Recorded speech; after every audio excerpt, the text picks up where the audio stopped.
Hey, it's Cassandra. Welcome to Buy Tennessee Dirt training videos. If you're new here, welcome. If you've been with us for a while, welcome back.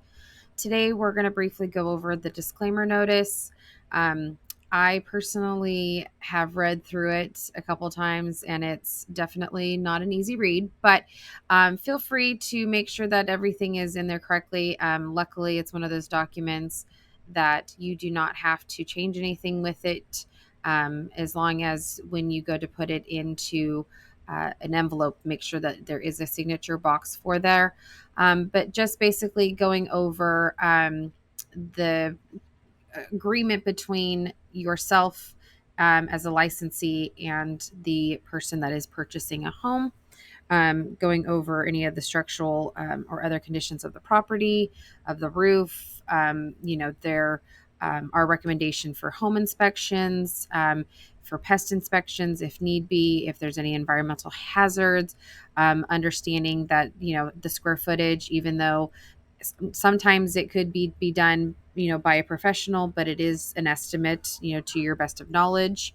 And then, of course, to your best knowledge, this is, current value of the properties, and then, their potential ability to resell the property as well.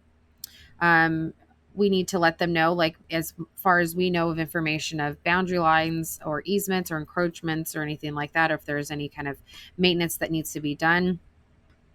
If it comes into conversation as far as zoning codes and covenants and restrictions, like that comes up of, if, hey, can I have chickens on this property? We just need to make sure that we do our due diligence and make sure we have that information for our clients.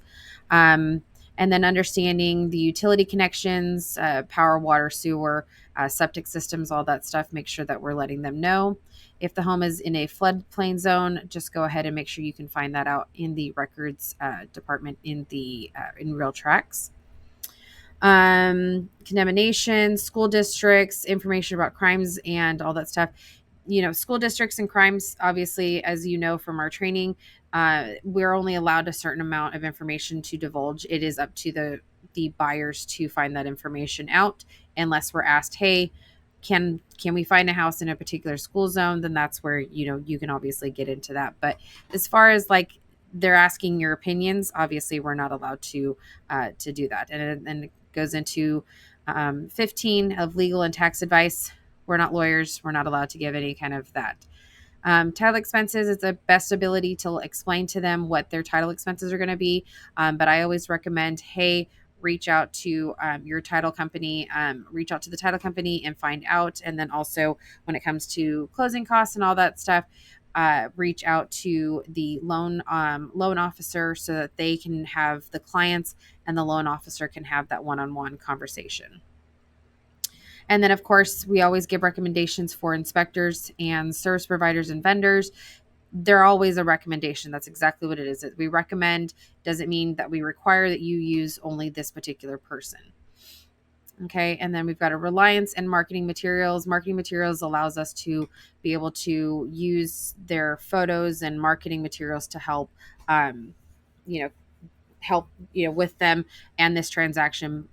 But, we have no control over, if we took a picture of saying, hey, we've listed the house, or we've put your house under contract, we have no control over where that, obviously where that information goes. We just post it on, digital media or social media. And it just kind of gives the clients the understanding that they know what they're getting into when signing this document. As always, if you have any questions, feel free to give us a call.